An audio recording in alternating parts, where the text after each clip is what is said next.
verra ce que donne l'expérience du Salvador. C'est pas fini, hein. Il n'a pas encore lancé la souscription du bond. On va voir ce que ça va donner. Effectivement, là, le pari de Nayib Bukele, c'est de réussir à se passer des subsides du FMI. Et donc, souvent, le FMI demande des modifications sur la Constitution, sur la manière de gérer la démocratie, tout ça. Donc, c'est ainsi que beaucoup de pays se retrouvent un petit peu pieds et poings liés. Donc, lui, il tente l'indépendance par le Bitcoin. D'abord, il n'est pas dit que ça fonctionne. Je pense que oui, mais il faut attendre encore un peu. Et puis, même si ça fonctionne, ça ne veut pas dire que c'est reproductible à l'infini. Lui, il a eu la chance d'être le premier.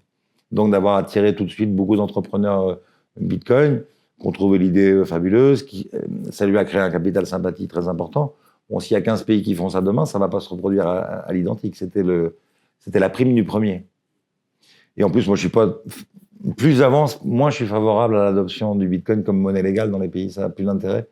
C'était très intéressant que Bukele le fasse, parce qu'aujourd'hui, on peut considérer, par exemple en France, si j'achète quelque chose avec du Bitcoin, je paye 30% d'impôt. C'est une monnaie étrangère, c'est absolument pas normal. Si j'achète quelque chose avec du dollar, je paye pas d'impôt.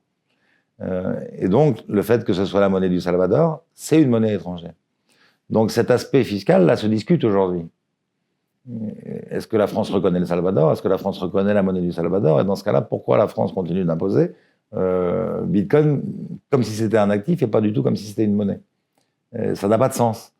Donc, ce qu'a fait Bukele est très intéressant. Dans tous les pays du monde, on peut dire aujourd'hui que c'est une monnaie étrangère, donc c'est quelque chose qui ne souffre pas l'impôt.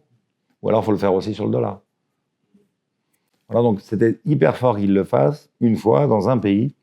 Je ne suis pas convaincu de l'intérêt que Bitcoin devienne une monnaie légale, avec la contrainte légale, obliger les commerçants à l'accepter, tout ça. C'est un petit peu à l'encontre de